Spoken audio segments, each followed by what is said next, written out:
Bienvenidos a Factor FinTech, el único programa de televisión donde la tecnología y las finanzas se conectan con tu día a día. Yo soy Ian Dávila. Y yo soy Paola Alcocer. Y en esta emisión hablaremos de FinTech corporativa, el nuevo poder financiero de las empresas. En FinTech en la vida diaria, te contamos cómo los pagos de combustible, peajes y mantenimiento están dejando de estar fragmentados para convertirse en datos estratégicos en tiempo real. En el origen de, exploramos por qué el Senado de Estados Unidos frenó la discusión del Clarity Act y cómo una sola palabra, rendimiento, podría redefinir qué es el dinero en la era digital. En la entrevista nos acompaña en el estudio la directora comercial de Minu para hablarnos sobre el salario que ya no es solo mensual. La fintech corporativa está cambiando cómo las empresas pagan y cuidan a su talento. Nuestra conductora de IA, Betsy, te cuenta cómo los deepfakes están llevando el fraude financiero a otro nivel, donde la inteligencia artificial no hackea sistemas, sino imita identidades. En Radar Digital, y si envejecer ya no fuera destino, sino decisión financiera, el well aging está moviendo millones y convirtiendo la longevidad en inversión, salud preventiva o negocio en tiempo real. Prepárate para descubrir cómo la tecnología está transformando tu dinero. Porque el futuro financiero ya empezó. Y tú eres parte de él. Esto es Factor FinTech. ¡Comenzamos!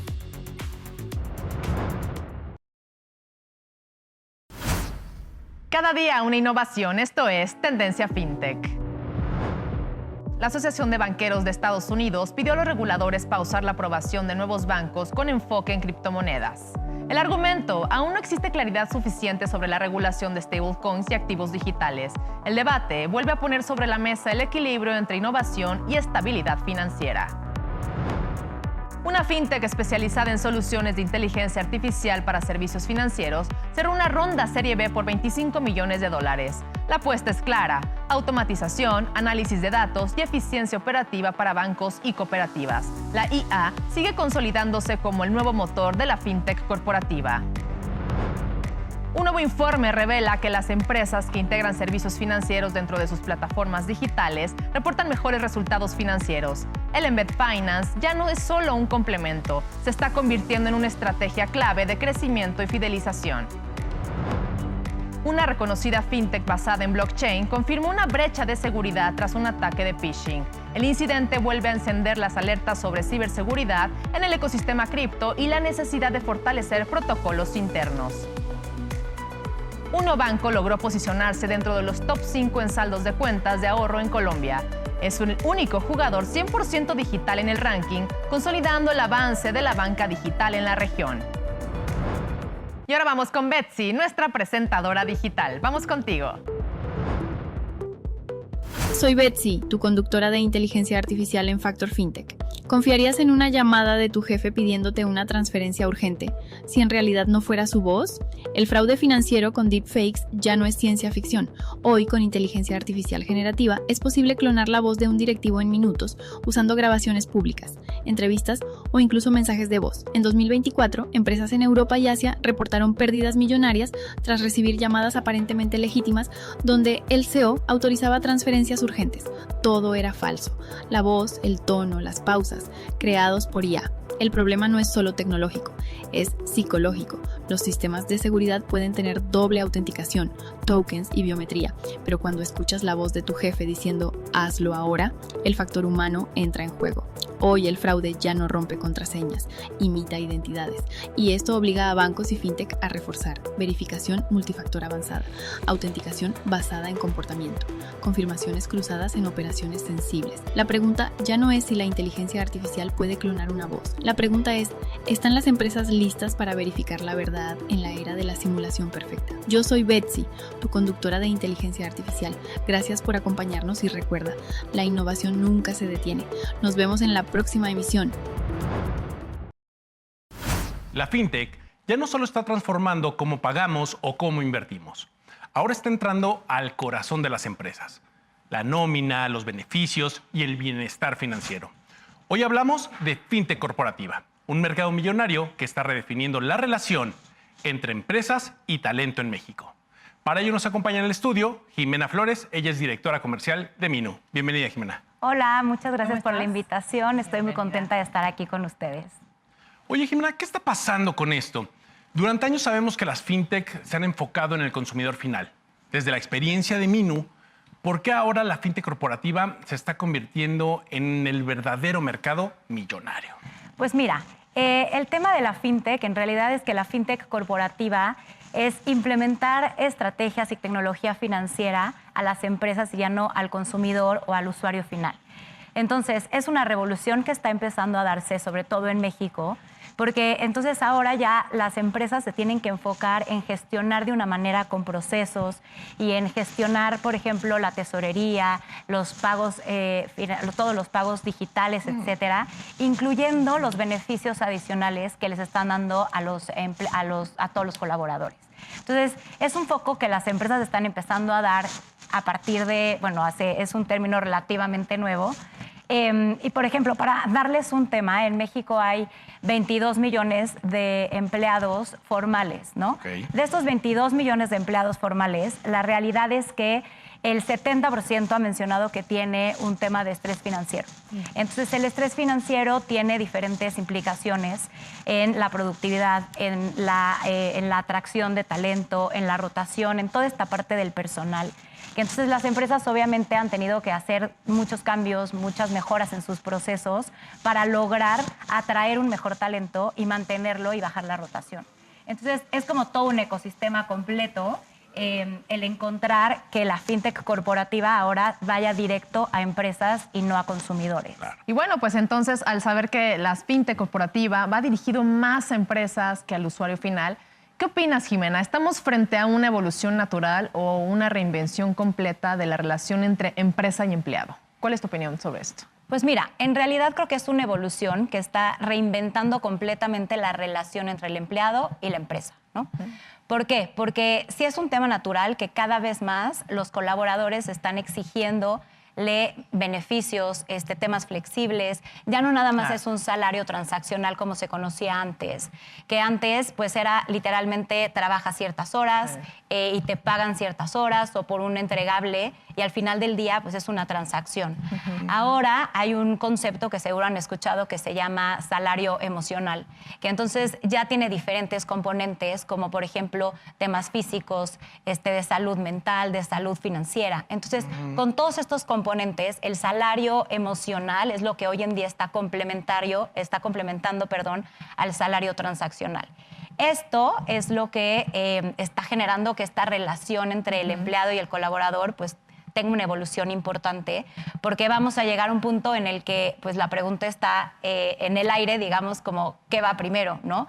Si tú tienes a colaboradores felices y tranquilos, tienes mayor productividad, menor rotación, que al final todo eso es dinero. ¿Y cómo le haces para que tus colaboradores estén contentos? Entonces, yo creo que es algo muy natural. Las empresas que están tomando hoy como todas estas cartas y están haciendo una estrategia en donde realmente sea buscar el bienestar del colaborador, son las empresas que al final del día van a lograr tener mayor estabilidad y una mejor rotación, ¿no? Que eso al final pues es atracción de talento. Y hablando de esas estrategias, se habla mucho de bienestar financiero, y justamente las empresas son las que le hablan de ese concepto, ¿no? Pero pocas realmente lo están integrando en sus filas. ¿Realmente este modelo de negocio, y sobre todo en el caso de Minu, se puede convertir en un concepto o una ventaja competitiva tangible para las organizaciones? Sí, a ver, es una gran pregunta. En Minu hablamos de bienestar entregado. Entonces, nosotros digamos que tenemos este término que es, al final, si tú como empresa le das beneficios a tus colaboradores, pues en algún momento vas a impactar tanto al colaborador como a su familia. Y no todo es con dinero, ¿no? O Exacto. Algo económico. No es todo es económico. Justo es este punto. Entonces, al momento de nosotros implementar este bienestar entregado, quiere decir eso, Pau, que estamos buscando que las empresas realmente le den a los colaboradores todo lo demás en distintas áreas.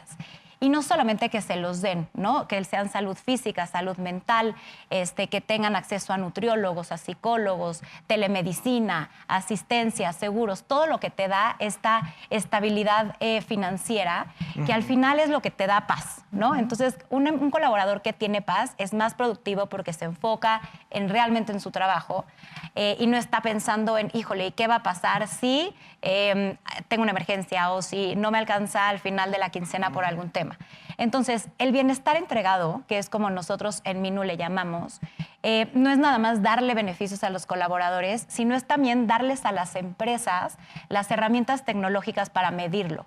Entonces, les damos toda una plataforma en donde en un solo lugar puedas implementar los beneficios y ver exactamente qué beneficios se usa más, cuál se usa menos, qué impacto estás generando en tus colaboradores para lograr que realmente tengas métricas. Entonces, al final, siempre decimos que si lo puedes medir, lo puedes mejorar. Claro. Entonces, buscamos que el bienestar entregado se mida y se haga tangible, ¿no? Al final, no sé, nosotros vamos con nuestros clientes cada 2, 3 meses y les decimos, mira, todos tus empleados utilizaron tantas consultas de telemedicina, tantos, no sé, asistencias, seguros, y entonces al final lo monetizamos y fue algo que la empresa ahorró a través de sus colaboradores y que el colaborador por sí mismo ahorró también, si utilizó un descuento o algo que le hayan dado en la empresa. Entonces, es darle los beneficios y además las herramientas para medirlo. Y además que tienes colaboradores, como bien lo comentas, contentos, ¿no? Sobre todo que disfrutan su trabajo, que lo hacen con responsabilidad. No es que no lo hagan antes, pero también si tú estás en paz y si tienes ese tipo de beneficios, pues yo creo que funcionas mejor. Oye, y hablando de los mercados, hoy en día, ¿no? De donde los vales de despensa existen desde hace muchas décadas, ¿qué cambia cuando se convierten en una solución fintech integrada con datos y experiencia digital? Porque hoy, de verdad, con tanta evolución, ya la experiencia digital creo que es lo que más cuenta, ¿no? Sí, totalmente. Entonces, los vales, como bien dices, han existido desde hace muchísimo tiempo. Realmente los vales se implementaban como una estrategia fiscal. No hay un tema en el que la empresa deduce al momento de implementar este tipo de vales. Entonces, ¿qué pasa? Que cuando los volvemos fintech, cuando los volvemos digitales, hay dos cosas muy importantes. Una es la trazabilidad. Entonces, la empresa va a poder ver y va a poder tener los hábitos de consumo de los colaboradores para conocerlos cada vez más y entonces así poderles dar propuestas y beneficios mucho más a la medida, mucho más aterrizados. Entonces, al utilizar las tarjetas, ya sean físicas o digitales, vas a poder conocer si tus empleados, por ejemplo, compran más online o en tiendas departamentales o en tiendas físicas o en dónde lo utilizan. Vas a saber si lo acumulan o lo gastan cada 15 días o lo acumulan para hacer una compra más fuerte al final del tercer mes. Entonces, todos estos hábitos de consumo a las empresas les dan la trazabilidad para conocerlos.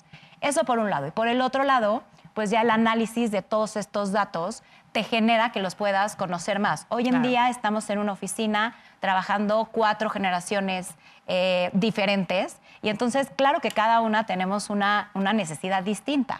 Entonces, al conocer bien los hábitos de consumo de tus empleados, es mucho más fácil que les des una promoción o que les busques una alianza o que les des un beneficio más aterrizado. Algo que les guste, que les interese. Algo que les interese, ¿no? Que lo usen, que les guste y que sí en realidad lleguen a su familia y digan, estoy feliz porque aquí me dan tal beneficio. Entonces, yo creo que al volverlos digitales hacemos que esta trazabilidad y este análisis de datos, que además hoy en día todo el tema de datos con la inteligencia artificial, bueno, es lo que viene, ¿no? Es la base. Entonces, empezar con los beneficios creo que es un gran paso. Jimena, ya estamos hablando de innovación, ¿no? Esta visión de no solo pagar un empleado, sino también darle una solución que lo ayude en su día a día, ¿no? En su cuestión personal. Pero, ¿qué pasa realmente con ese tipo de servicios? ¿Podríamos decir que la fintech corporativa será para las empresas lo que las wallets fueron para los consumidores hace una década, por ejemplo? Pues mira, a ver, es una comparativa un poco extraña, creo que esta es un poco más profunda. Porque el tema de las wallets, al final del día, se van directamente a los pagos digitales. Exacto. ¿No? Y es una evolución que estamos haciendo y que estamos viendo en el mercado que va a cambiar la forma en la que las empresas se relacionan con sus colaboradores y sus colaboradores en sus familias. Entonces, por ejemplo, hablar de inclusión financiera, hablar de darles liquidez a los colaboradores que viven de nómina en nómina, ¿no? Hoy el 80% de los mexicanos vivimos de nómina en nómina sin tener un espacio para el ahorro. Claro. Entonces, eso genera un estrés y todo este tema. Creo que al final las empresas tenemos que innovar para lograr que tanto en temas tecnológicos como en temas de bienestar físico, social, una solución más integral, logremos que los colaboradores estén felices y en realidad logremos que las empresas sean mucho más productivas también. Y también sí te dan mejores resultados. Sí, Está eso comprobado. comprobadísimo, exacto. Pues gracias por acompañarnos en el estudio, Jimena Flores, directora comercial de Minu. Gracias, hasta la próxima. Muchas gracias, gracias. Continuamos con más aquí en Factor FinTech.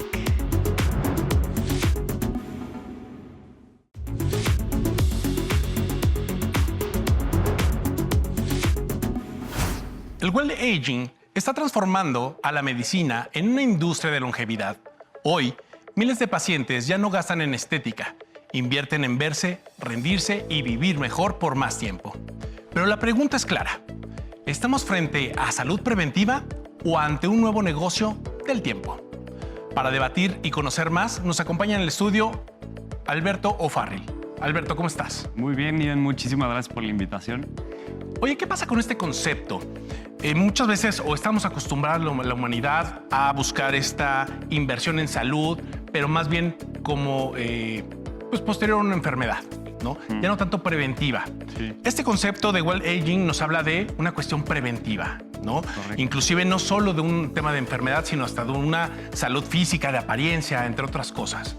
¿Esto cómo lo estamos viendo? ¿Es el nuevo futuro o es parte de lo que, de lo que viene con la incursión de la tecnología, la inteligencia artificial, todo este tipo de novedades e innovaciones? ¿Cómo lo ves tú? Sí, hoy en día la tecnología nos ha permitido llegar a vivir más años, y no solo vivir más años, sino vivirlos mejor. Y eso quiere decir en salud y también en tema financiero.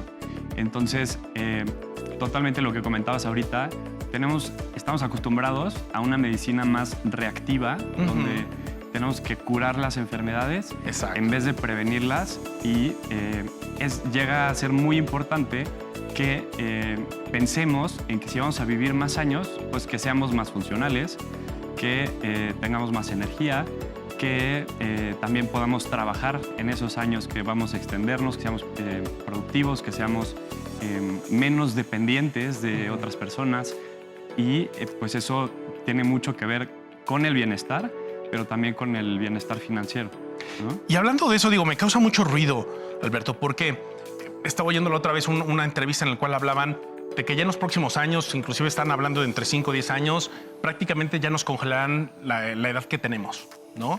Entonces, ¿eso qué significa? Como bien lo mencionaste, una longevidad, ¿no?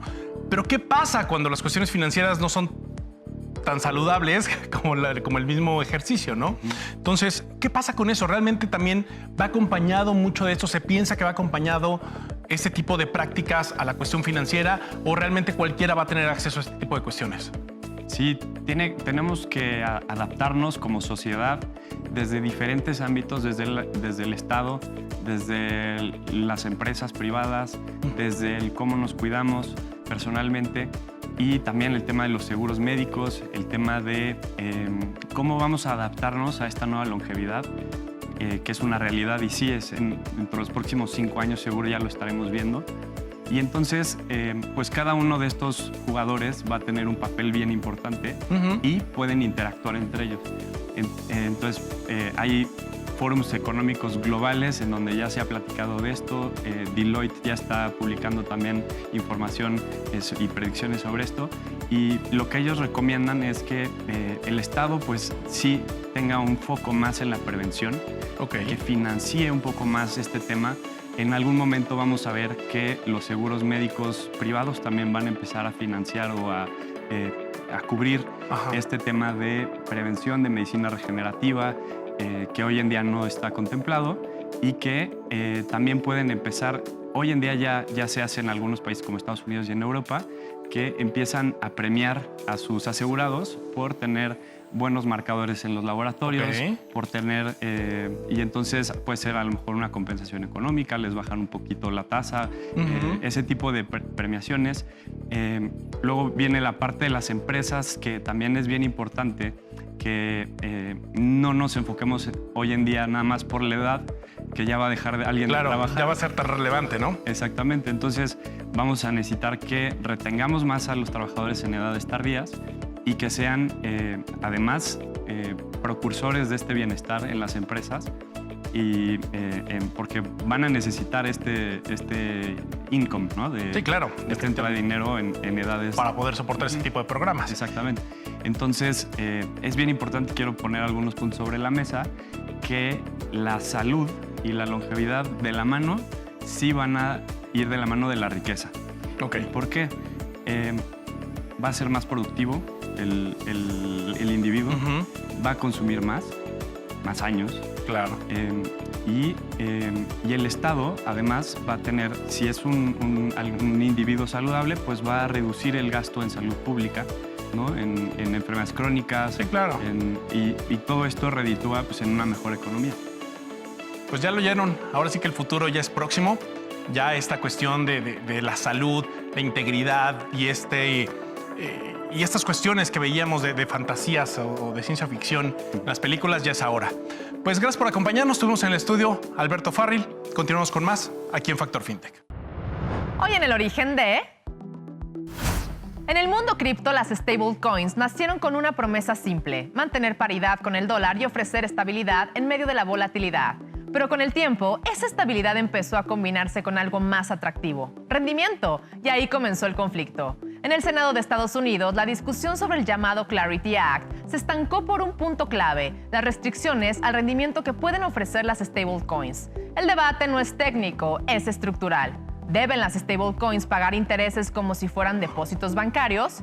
¿O eso las convierte en la práctica en instituciones financieras reguladas como bancos? Si una stablecoin ofrece rendimiento, entra al territorio bancario. Eso implica regulación prudencial, requisitos de capital, supervisión estricta y protección formal al consumidor. Pero si no puede ofrecer rendimiento, pierde atractivo frente a otras alternativas digitales que sí generan retorno. Aquí está el verdadero origen del conflicto. Las stablecoins nacieron como instrumentos de liquidez dentro del ecosistema cripto. Sin embargo, su crecimiento las llevó a convertirse en infraestructura de pago globales. Hoy, mueven miles de millones de dólares y funcionan como dólares digitales en remesas, comercio internacional y economías emergentes. El Senado estadounidense no solo está regulando cripto, está definiendo qué es el dinero en la era digital. Porque si un stablecoin genera intereses, la pregunta es inevitable: ¿sigue siendo un medio de pago o se transforma en un banco sin sucursales? Lo que parece una discusión técnica sobre yield restrictions es en realidad una batalla por el modelo financiero del futuro. Y detrás de todo está la pregunta más grande: ¿quién puede crear dinero digital que además genere rendimiento? La respuesta no solo impactará a Estados Unidos, sino impactará a todo el ecosistema fintech global. Continuamos con más aquí en Factor FinTech. Imagina que tu empresa tiene 200 vehículos circulando todos los días. Cada uno carga gasolina en estaciones distintas. Paga peajes en sistemas diferentes. Y lleva controles manuales de gastos. ¿Cuál es el resultado? Pagos fragmentados, facturas dispersas y cero visibilidad en tiempo real. Eso es precisamente lo que está cambiando Mastercard en Asia-Pacífico. La compañía lanzó una nueva generación de soluciones para flotas que integra pagos de combustible, mantenimiento, peajes y otros servicios de movilidad en un solo ecosistema digital. En lugar de tarjetas aisladas o sistemas cerrados, ahora se conectan múltiples proveedores bajo una misma infraestructura de pago. ¿Y qué significa esto en la vida diaria? Significa que una empresa de logística puede autorizar pagos en tiempo real, limitar categorías de gastos por vehículo, tener trazabilidad inmediata de cada transacción y, sobre todo, reducir fraudes o usos indebidos. Pero hay algo más importante: se están rompiendo los hilos de pagos en movilidad. Hasta ahora, muchas compañías tenían una tarjeta para gasolina, otra para peajes, otra para mantenimiento. Cada sistema funcionaba por separado. Con esta integración, los pagos se centralizan, se analizan como un solo flujo de datos. Esto no solo mejora la eficiencia operativa, también convierte a la movilidad en una fuente estratégica de información financiera. Porque cuando sabes cuánto, dónde y cómo se mueve tu flota, puedes optimizar rutas, reducir costos y hasta medir impacto ambiental. Y aunque el despliegue comenzó en Asia-Pacífico, el mensaje es global. La movilidad ya no es solo un transporte, es infraestructura financiera en movimiento. Hoy hablamos de flotas empresariales. Mañana podríamos estar hablando de autos eléctricos conectados directamente a tu wallet corporativa. Pero la pregunta es: ¿tus pagos siguen siendo fragmentados o ya se están moviendo a la velocidad de la nueva economía digital? Y así llegamos al final de Factor FinTech, pero la conversación no termina aquí. Síguenos en todas nuestras redes sociales en @FactorFintech y sé parte de la comunidad que está transformando las finanzas con tecnología. Y recuerda visitar nuestro portal www.factorfintech.com, donde encontrarás entrevistas, cápsulas y mucho más contenido exclusivo sobre innovación financiera. Yo soy Paola Alcocer. Y yo, Ian Dávila. Esto fue Factor Fintech. Hasta la próxima.